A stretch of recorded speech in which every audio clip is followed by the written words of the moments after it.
Pete's Pigskin Previews brought to you by Raider Pump and Supply. Comprehensive looks at a record 83 area high schools this season, from 6-man to 6A, plus homeschool taps and even New Mexico, all leading up to the start of end zone coverage in late August.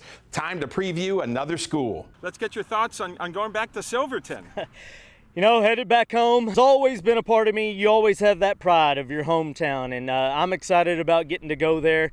As you can tell, I'm kind of in limbo here. I'm wearing a Whit Harrell shirt and a Silverton hat. I'm excited to get back home and get to work.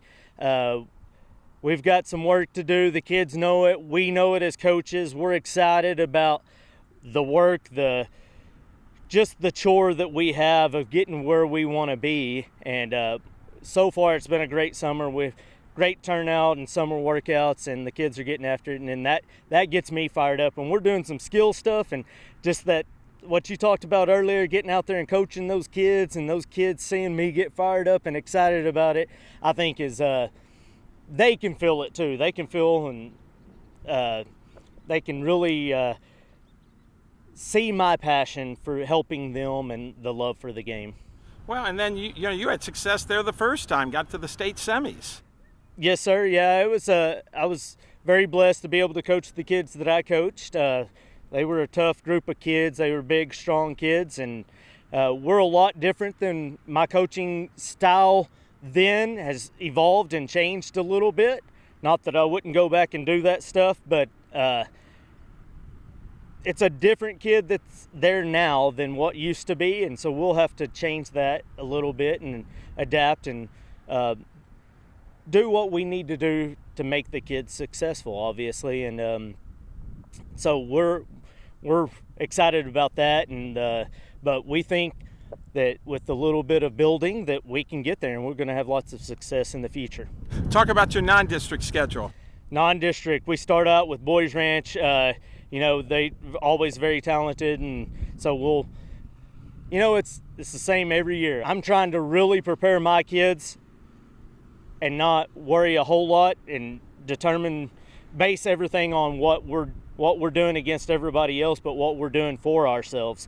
And so, but we start off with Boys Ranch, and then we go to Vernon Northside, and then we have Nazareth. Very difficult preseason schedule, and then we move into district game, and you know, we're hopeful. We know we got a lot of work to do to get to where we want to be, but we're hoping we can maybe have a shot at the playoffs and get things rolling and maybe advance from there. But, you know, you have Spur and you have Lorenzo and Petersburg and Valley in the district with you, and we got to get to work.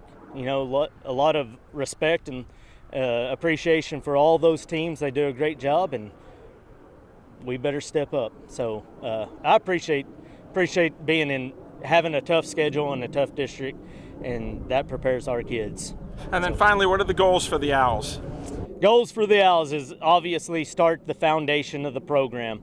We've talked to the kids, the seniors mainly, about being cornerstones for our foundation and the program and the legacy that we want to build at Silverton. And so that is our first priority, is to build that foundation. And then obviously we want to make the playoffs and compete for a district championship. And again, you know, it comes down to, are you working hard enough? Are you disciplined enough? And am I doing my job as a coach to put a scheme together to put them in the best position available and possible for them to be successful?